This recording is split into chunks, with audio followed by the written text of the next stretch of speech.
Plugin of the week is the IK Multimedia Amplitube 3. This is a plugin that has actually been around for a bit, but it's actually a very, very cool one. This version of it came out a couple years ago, and I think one of the things about plugins that have been around for a while, or applications that have been around for a while, is that they're actually, a lot of features and a lot of things get added in, and they can kind of quickly become complex. So I'm going to try to do more of a simplified version so you can get an idea of what this is all about, but just kind of show you, kind of open the doors or crack the doors a little bit just to kind of show you like how in depth that you can get with some of the sound making and stuff. Now, essentially, with this, if you get the default, just the Amplitube 3 plugin, what you get is a whole ton of different amps. I think it's like 32 different amps. And within all of these different amps, you get a lot of variations. Like, so right here, for example, we can open up, what would like amount to like an AC30 kind of amp, right? That, and then you could go through, some different things. Is that right? Yeah, I guess that's right. And then I can also toggle through some of the presets here and kind of work through some of the different settings, that kind of go with it. And each one of these opens up different basic settings, or default setups that you can use as like starting points. So this is like when you open up the plugin itself, what you have is a header here, which allows you to control all the basic aspects. So this top line here allows you to set up presets. And then there's also a tap timer if you want to get into it defaults to the host timing for delays and things like that. And then you get the ability to save and load presets and all of that sort of thing. You can run the whole setup here on 3 different quality levels. So if you run it into a high quality level, and if I go down here into the preferences down at the bottom, you can apply oversampling, which means that what it basically does is it sort of takes and it makes the processing happen at a higher sample rate than the session that you're working on, which makes it more accurate. And then you could also set your resolutions here. So depending upon how much CPU power you have or how important the part is, you can make the plugin more intensive or accurate or higher quality, essentially. And some of that shows up right here. Now, what you get with each setup here is a tuner, so that you can obviously tune your instrument. It also runs as a standalone application if you want to run it that way.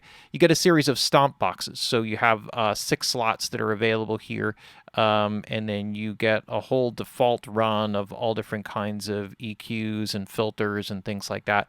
Now, there are many companies that create amps and other stomp boxes and things like that, and you can purchase those through the custom shop. So when you actually load up that and you click that, it loads up a browser. So basically the way that they've done it is that if you wanted like a particular amp modeling that doesn't come with a default setup, you have the ability to purchase different amps and pedals and things like that. So, and all of these different things just get loaded in, so they're continuing to make updates and things like that.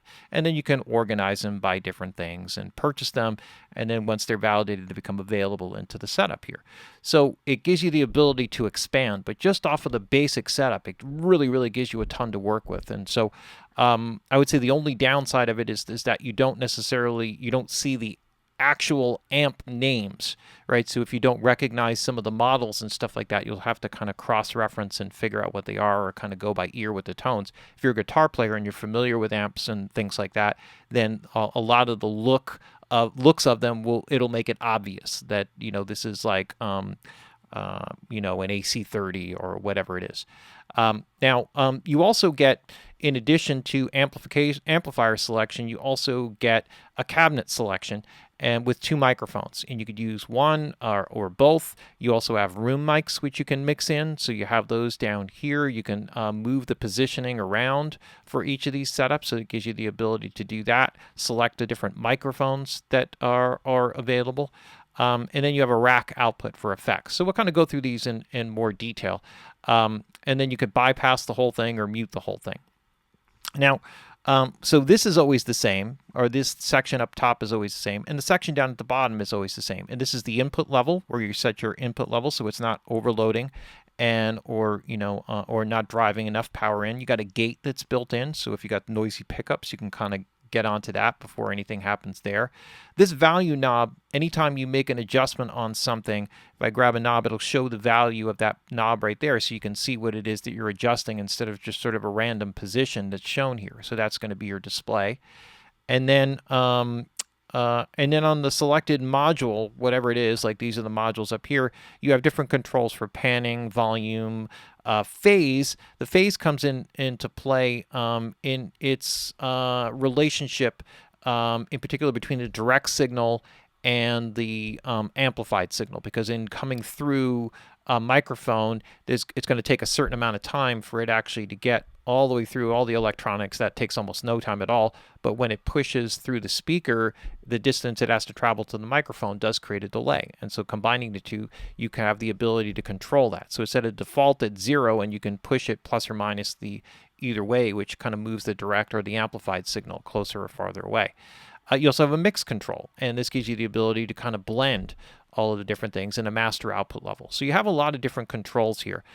These settings work on the selected module, right? So the settings here will change based off of what it is that you're working on. Now, when you first set this up, one of the first things you do is you set up the actual flow of everything, right? This sets up the signal flow. So here you could see it goes through 2 stages of stomp into amplifier A, cabinet A, rack B, and then to the output. But if I hit number 2, now I can run this as a split signal, and it's 2 completely independent stereo paths that get combined together in the end. All right, so I can actually run 2 separate amplifiers and spread them in stereo or mix them independently. So I have a lot of different routing options, and then it comes with all different kinds of variations of that routing, which I'm not going to get into in detail here, but I'm going to start with just the default setting and kind of keep it simple for the demonstration purposes here. Now, when I work with this, for example, I'm going to start with an amplifier. What's really cool about this is that not only do I get a gain stage here for the basic setup, but then from there I can actually select different ones, right? So I can actually go through some of the different possibilities here and select it. So in other words, within this model, I can actually select the preamp stage of any of the available amps. I can set the equalization stage of any of the available amps. I can use the main gain stage from any of the amps. And this allows you to sort of mix and match any of the components from any style amp within it. And therefore, you can kind of create something that goes along, you know, that you could basically make it up as you go along. So imagine having, you know, the tone section of one amp, but having the preamp of a Marshall or whatever, that type of thing. And so those are things that if you really understand, you can really get into some detail with it. Now, when you work with this, there's a match setting here, and this is important. The match feature, what that does is it matches the components. So for example, if I had switched this off to some other setting here, and then I could flip this back and forth, and if I do that, it will match it back to its original setting. So in other words, this also happens with the cabinet. I can switch here the cabinet to any, you know, cabinet that's available in the Amplitube collection here, you know, guitar, bass, or even, you know, I can even go to like a rotary cabinet here. But if I want to go back to the original setting, I can hit the default button and kind of just go back, you know, to whatever the original.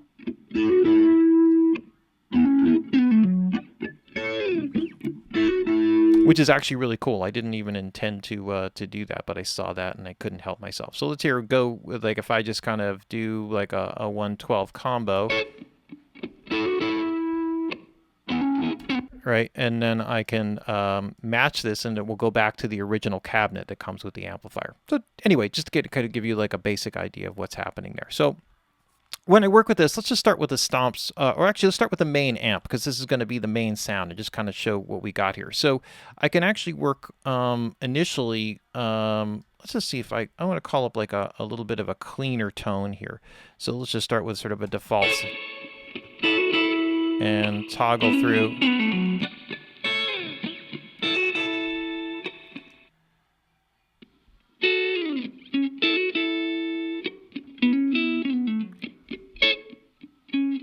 I actually kind of like that, so let's just kind of stay with that. So the gain stage, the input gain stage here is what it is. Just so you could hear the original tone.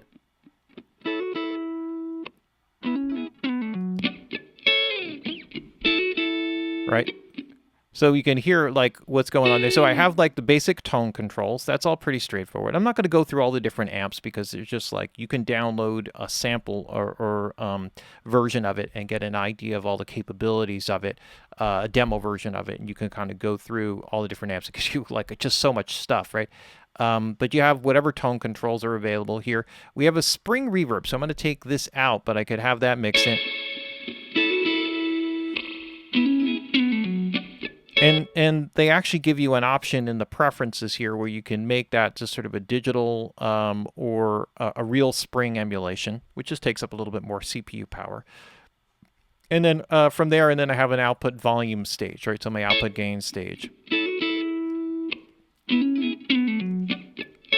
So let's just say I like that. Now, the next thing I can do is work over to the cabinet. So right now, this just has like a single microphone. So okay, I guess that's just what this basic setup is. I don't actually know if you could add on a separate microphone. Let me just see.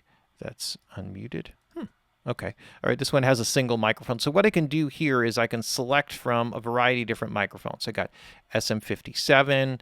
We got RE20, Sennheiser 421, 441, Sennheiser 441, 609, right? I think it's a Shure mic, or that's a Sennheiser mic as well. So we got dynamic mics. Which one did I miss? Oh yes, there's two RE20s. There's a vintage one, and then there's that one. Condenser mics, which includes a C12, U67, KM84. Let's see, 67, U87. The 67 is a tube mic, a 170 and a 414. And then you got a ribbon mic. So you got, that is the Coles, not the Coles ribbon mic. That is, I can see it. I'm forgetting the name of it. Royer, excuse me. And that's a Bayer microphone, the ribbon, the 160. And the Value 8, I'm not familiar with that. Looks like a GT mic. So anyway, you got a lot of different mics to select from, and that gives you, and then you have the ability to kind of take the mic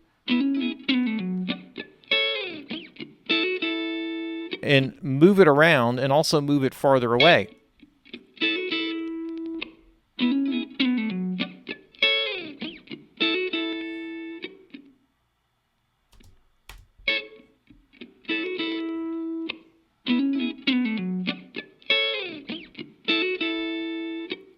And then you can kind of set your positioning there with it, and then you got that to work with. Now, what's also cool is that you have room mics that go along with this. So if you had multiple mics with the setup, then with the multi-mic setup, then, and I'm not sure if that actually shows up. And it doesn't look like this particular preset only has one microphone. But if you had two, you'd have the ability to blend the two, set another one at a distance, and all that sort of stuff, pan them independently, etc. With the room mic, I can also set up here in a variety of different spaces here. So I could actually put this in a hall if I wanted to, and then mix this in. And then I have a width control on the, right, so I can kind of spread it out a little bit wide here. I can go to like an amp closet. Small studio, medium studio,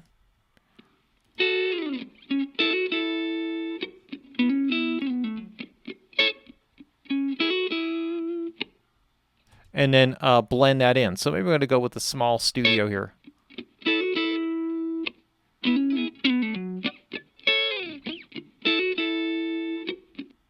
And set my width, and now I can have like a whole, a whole setup here where this now gets blended in. So I have separate level controls for here. So now I got all of this set up. You could see like, just like a tremendous amount of control you have. And if I wanted to, I could also put some stomp boxes on here. So maybe I just want to put a compressor on this, sort of a pedal compressor. So that would be under dynamics, and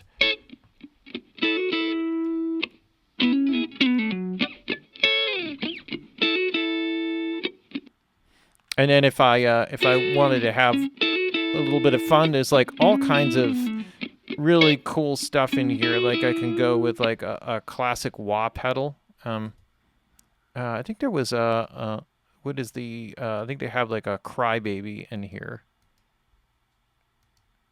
Now, I guess maybe that's the closest.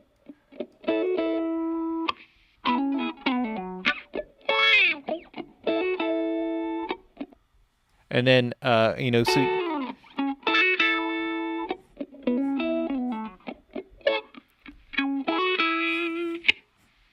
And then you can automate those settings. You can actually assign it off to like a MIDI controller. They also have foot pedals that they sell so that you can actually kind of wheel that in and have a wah control. And they have all kinds of crazy, pretty amazing effects. And then, of course, you also have the ability to expand out on these by purchasing through their guitar shop. Or custom shop, they call it, whatever else it is that you wanted to throw in there. So they also have delays.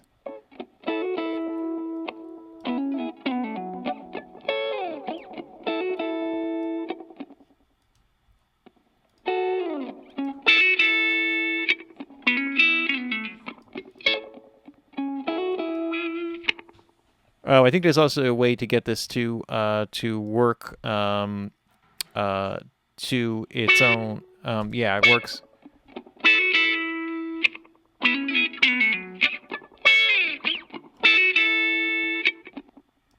And it's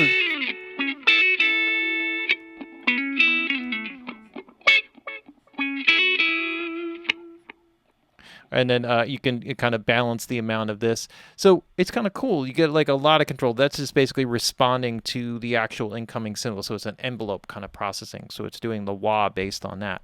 So it's really cool.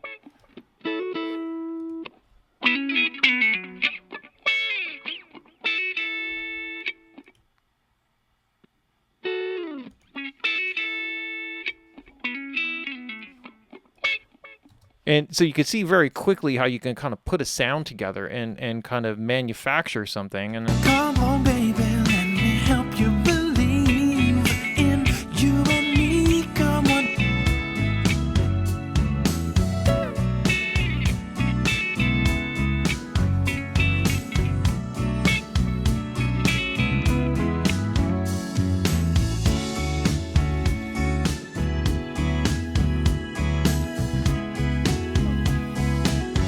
I'm not sure. No, it's actually not turned off. I'm trying to turn it off here, and now I can't see exactly how that happens. So, all right, that screws up this demonstration. Maybe what I'll do is I'll just take that pedal out and